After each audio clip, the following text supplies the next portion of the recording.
Bonjour et bienvenue à tous dans ce premier épisode où nous allons, comme convenu, parler de l'épilation générale, de l'épilation semi-définitive, définitive, casser un petit peu des idées reçues afin de mieux vous éclairer. Je m'appelle Lucie, je suis professionnelle dans le domaine des poils depuis plus de 14 ans et j'ai à cœur de faire cette chaîne pour vous orienter au mieux et savoir quelle méthode il faut prendre directement quand on veut se lancer dans des protocoles d'épilation. C'est parti!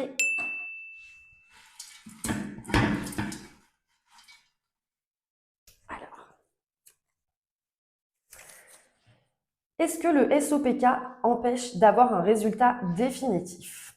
Alors, c'est une très bonne question pour commencer puisqu'il y a de plus en plus de cas que nous recevons au cabinet et effectivement, c'est d'une grande question puisqu'avant, ce n'était pas vraiment détecté. Le SOPK, il faut savoir que c'est le syndrome des ovaires polykystiques et une femme sur 10 l'a actuellement. Pour avoir un résultat définitif, effectivement, c'est compliqué quand on a des déséquilibres hormonaux ou des syndromes liés aux hormones. Dans le cas du SOPK, on ne va pas pouvoir garantir un résultat à 100% définitif ou même avec d'autres appareils semi-définitifs qui réduisent la pilosité.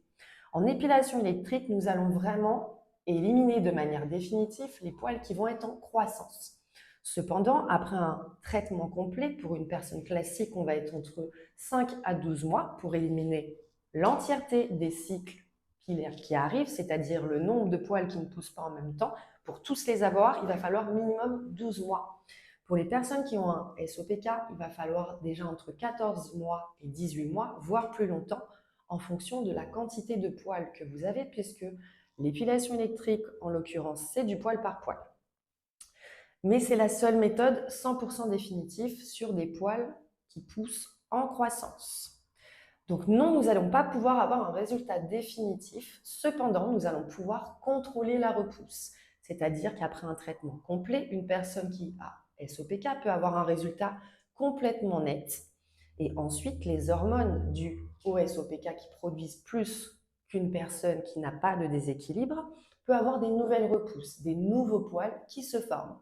Donc non, ce n'est pas définitif, mais en épilation électrique, nous pouvons contrôler le repousse et de nouveau détruire les poils qui sont en phase de croissance. Ça sera de l'entretien comparé à une personne qui n'a pas de déséquilibre hormonal et qui aura un résultat définitif. Partagez votre expérience en commentaire si vous aussi vous avez le syndrome du SOPK, quelles sont les méthodes que vous avez employées et n'hésitez pas à nous faire vraiment un partage par rapport à ça. J'espère que j'aurai répondu au mieux et n'hésitez pas à compléter la réponse s'il le faut. À bientôt dans un nouvel épisode. Merci beaucoup.